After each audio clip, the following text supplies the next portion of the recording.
రెండో మాట మనం చూసినట్లయితే యెషయా గ్రంథము 53వ అధ్యాయము 3వ వచనంలో ఒక మాట ఉంటుంది. యెషయా గ్రంథము 53వ అధ్యాయము 3వ వచనం.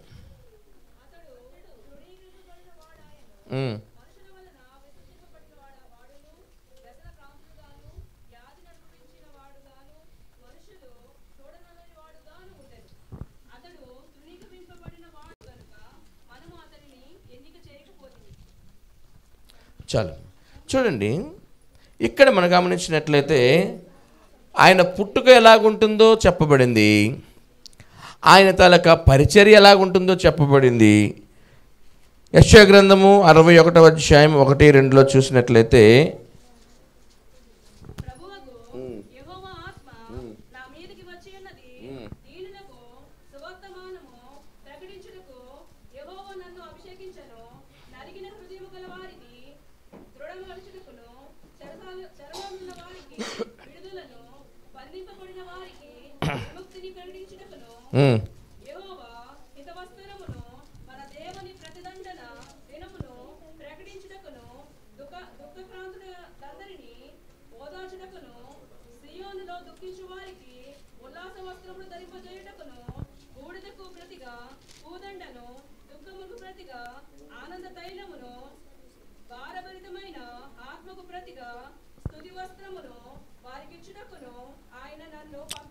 చాలండి.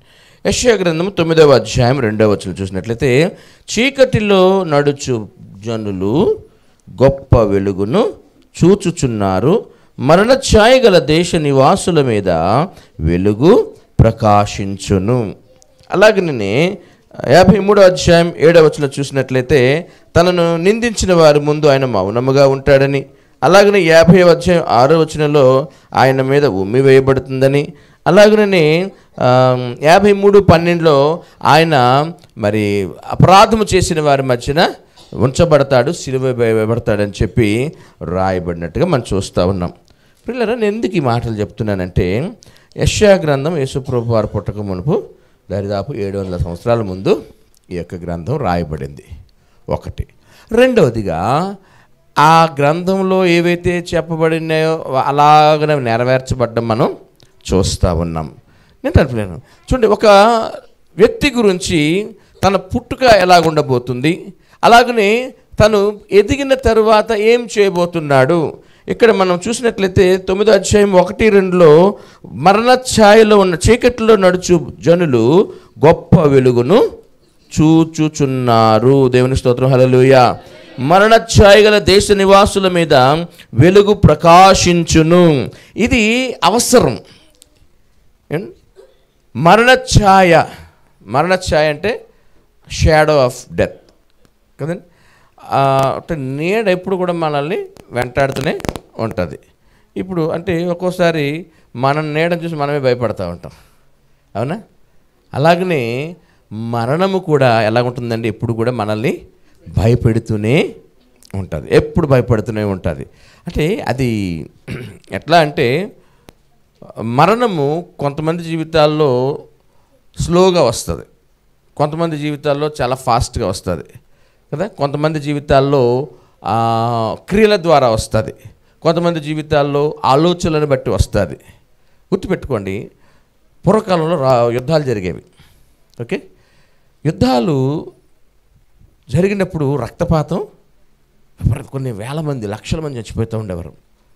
ఇప్పుడు కానీ యుద్ధాలు జరిగితే ఏమో తెలుసా అండి? అమ్మ అన్నామణి గారు ఏమవుతుంది చెప్పండి? యుద్ధం చేస్తే ఏమవుతుంది చెప్పండి? మీరు కత్తి రాళ్ళు తీసుకొని పోతారా యుద్ధం చేయడానికి? మీరు కత్తి దూసే లోపల మీ మీద బాంబు పడిపోతారు, అవునా?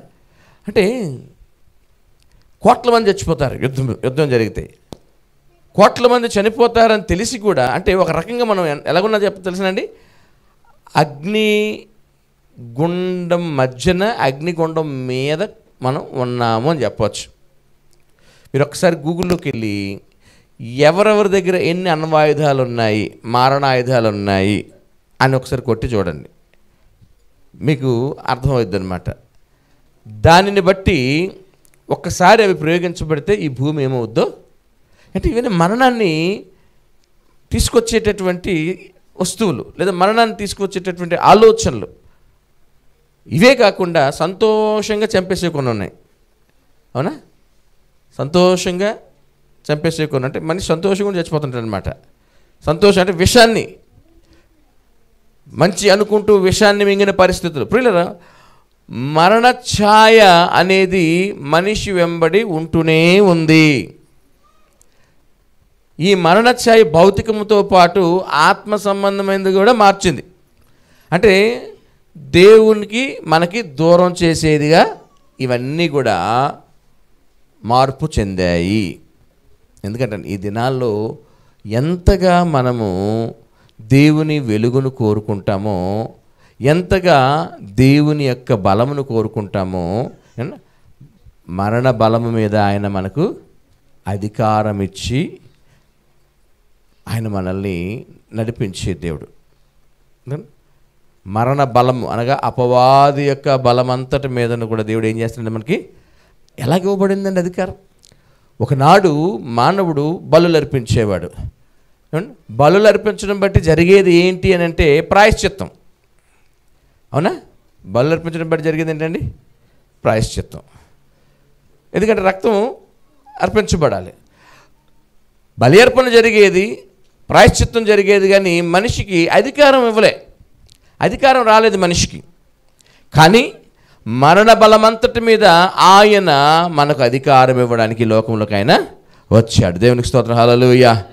అంటే మరణ బలము నుండి, మరణమును కలిగించే అంశాలు ఏవైతే ఉంటాయో ఇవేవి కూడా మనల్ని అవి ఇబ్బంది పెట్టవు.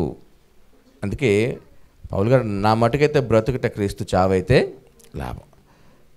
మరణమును గూర్చినటువంటి ఆ స్థితిని ధైర్యంగా ఎదుర్కోగలిగినటువంటి స్థితిలోనికి దేవుడు తన బిడ్డలను వాక్యము ద్వారా నడిపించాడు. అందుకే మనుషుడు రొట్టె వలన మాత్రము కాదు కానీ దేవుని నోట నుండి వచ్చు ప్రతి మాటను బట్టి జీవించును. దేవునికి స్తోత్రం, హల్లెలూయా, హల్లెలూయా. అందుకని మనకి ఇవ్వబడినది ఏదైతే ఉందో ఆయన ఈ లోకానికి వచ్చి చీకట్లో ఉన్నటువంటి వారు వెలుగును చూచేటట్లుగా, మరణ ఛాయలో ఉన్నటువంటి దేశం వారు, ప్రజలు వారు ఆ యొక్క మరణ బంధకాల నుండి విడుదల పొందేటట్లుగా ఆయన అనుగ్రహించబడ్డాడు. అలాగనే ఇప్పుడు గుర్తుపెట్టుకుందాం. చూడండి, యెషయా గ్రంథంలో ఇంతకుముందు చదివాం మనం 61వ అధ్యాయము.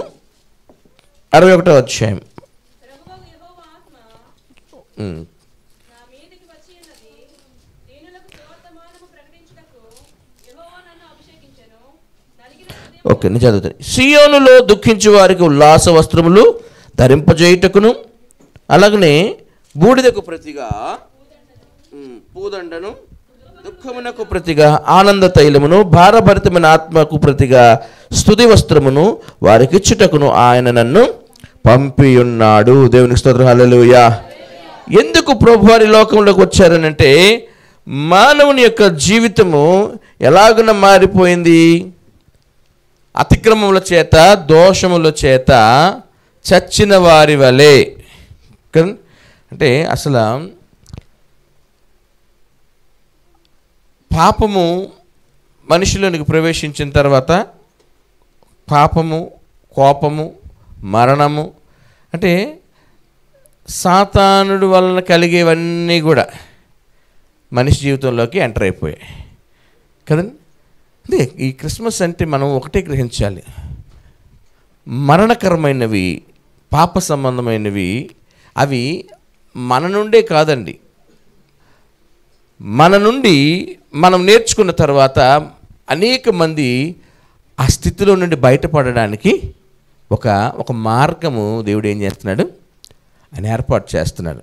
అంటే క్రిస్మస్ అంటే ఏం చేస్తాం, మనమే సంతోషిస్తాం. కానీ సంతోషించడంతో పాటు మన హృదయాల్లో కొన్ని మాటలు నింపబడాలండి. అవి ఏమిటి అని అంటే చదువుకున్నాం, పేతురు పత్రికలు అనుకుంటా, యోహాను పత్రికలు అనుకుంటా. ఆయన ఎలాగూ ప్రత్యక్షమయ్యాడు? జీవముగా ప్రత్యక్షమయ్యాడు. జీవమున్నోడే జీవాన్ని కలుగజేస్తాడు. అంతేనా? జీవము కలిగినటువంటి వాడే జీవమునివ్వగలుగుతాడు. సత్యమైనటువంటి దేవుడే సత్యంలోకి మనం నడిపిస్తాడు. మార్గమైన దేవుడే, మార్గంలో మనల్ని నడిపిస్తాడన్న సంగతి మనం జ్ఞాపకం చేసుకోవాలి. ఆయన వాక్య రూపంలో మనకు ప్రత్యక్షం అవుతున్నాడు. ఇప్పుడు మనం ఏం చూస్తున్నామండి? ఇప్పుడు మనం మేము వస్తూ ఉంటే అన్ని చర్చిలు తెగ వెలిగిపోతున్నాయండి. ఏమి డెకరేషన్ చేస్తున్నారు. నేను దినాన్న మేము వెళ్తా ఉంటే కరెక్ట్గా ఎందుకో బండి కొద్దిగా ఇబ్బంది అన్నట్టు అనిపించి ఆపాము ఒక దగ్గర.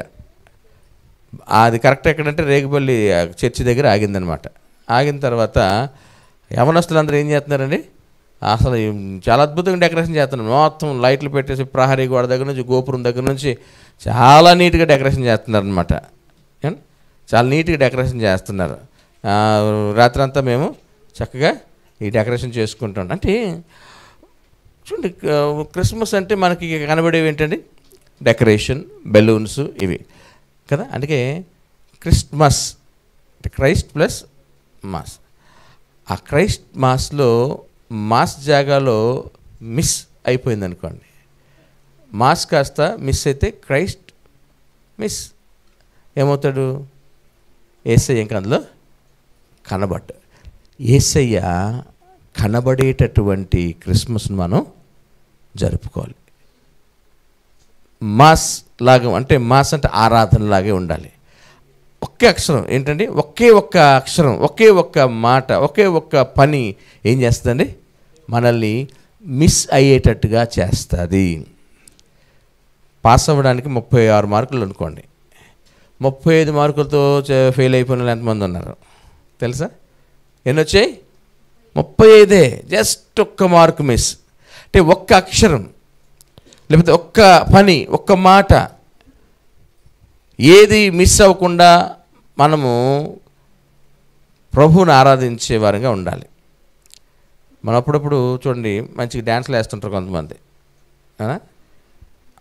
కలుపు ఒక్కసారి ఒక రాయి గుచ్చుకుంది అనుకోండి, ఏం చేస్తారు? అక్కడ నుంచి నెక్స్ట్ మళ్ళీ డ్యాన్స్ వేయలేడు. ఎందుకంటే ఈ భయం మనకి ఎక్కడో వెంటాడుతుంటాం. మళ్ళీ ఏమైనా గుచ్చుకుంటుందేమో, మళ్ళీ నేను సరిగ్గా డ్యాన్స్ వేయలేనేమో. మనందరికీ ఇటువంటి ఎక్స్పీరియన్సెస్ ఉంటాయి. ఎందుకంటే ప్రభుని ఆరాధించడంలో ఏది కూడా మనం మిస్ కాకూడదు. ఏది ప్రభుకు సంబంధించిన మిస్ అయినా ఏమవుతుంది? మనం